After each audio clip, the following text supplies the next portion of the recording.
முன்பெல்லாம் ஏதாவது ஒரு பத்திரிகையில் கேள்வி பதில் நடிகர்கள் மற்றும் நடிகர்களை பற்றி இந்த மாதிரி வரும். அதில் தான் ஒரு சில நட்சத்திரங்களின் தனிப்பட்ட வாழ்க்கை பற்றிய பதில்களும் இருக்கும். ஆனால் சமீப காலமாக யூடியூபில் எந்த பக்கம் திரும்பினாலும் நடிகர் நடிகைகளின் அந்தரங்கத்தை பேசுவதற்கென்றே சில பெரும் புள்ளிகள் உட்கார்ந்திருக்கிறார்கள். இப்போது இருக்கும் செலிபிரிட்டிகள் என்பதை தாண்டி இறந்து போனவர்களை கூட இவர்கள் விடுவதாக இல்லை.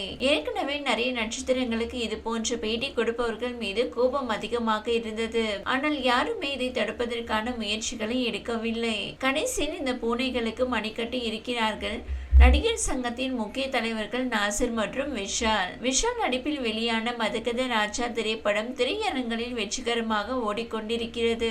இத்திரைப்படம் வெளியான நேரத்தில் செய்தியாளர்கள் சந்திப்பில் பங்கேற்ற நடிகர் விஷால் உடல்நிலை சரியில்லாமல் காணப்பட்டார். ஜெமினி பிலிம் சர்க்கியூட் தயாரிப்பில் சுந்தர் சி இயக்கத்தில் ஜனவரி 10ஆம் தேதி மகாராஜா திரைப்படம் வெளியான நிலையில் அதற்கு முன் மதகஜ ராஜா திரைப்படத்தின் நிகழ்ச்சி நடைபெற்றது.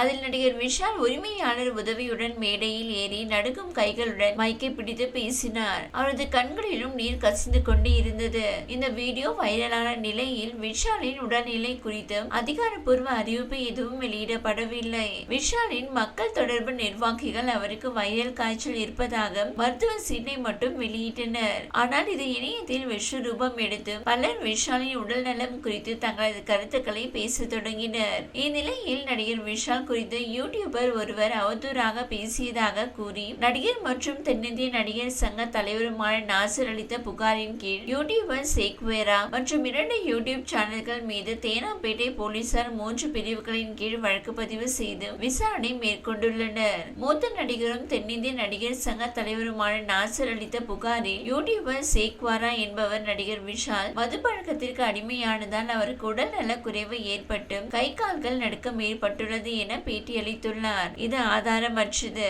அவதூறு பரப்பும் வகையில் உள்ளது என குறிப்பிட்டிருந்தார். இந்நிலையில் சேக்வாரா மற்றும் அவரது பேட்டியை ஒளிபரப்பிய யூடியூப் சேனல்கள் மீது நடவடிக்கை எடுக்க தேனாம்பேட்டை காவல் நிலையத்தில் நாசர் நேற்று புகார் அளித்தார். நடிகர் நாசர் அளித்த புகாரின் பேரில் சேக்வாரா மீதும் 2 யூடியூப் சேனல்கள் மீதும் தேனாம்பேட்டை காவல்துறையினர் அவதூறு பரப்புதல், தகவல் தொழில்நுட்ப சட்டம் உள்ளிட்ட 3 பிரிவுகளின் கீழ் வழக்கு பதிவு செய்து விசாரணை நடத்தி வருகின்றனர். இது திரையுலகில் பெரும் பரபரப்பை ஏற்படுத்தியுள்ளது. சேக்வாரா 2 யூடியூப் சேனல்களும் இந்த வழக்கில் சிக்கியிருப்பதாக தெரிகிறது. இவர்கள் மீது கடுமையான நடவடிக்கை எடுக்கப்படுமா என்பது சரியாக தெரியவில்லை. இருந்தாலும் இனி இதுபோல் பேசுவதற்கு முன்பு இந்த வழக்குகளை பற்றி யோசிப்பார்கள் என்பதுதான் நிதர்சனமான உண்மை. இந்த வீடியோ உங்களுக்கு பிடித்திருந்தால் லைக் செய்யுங்க.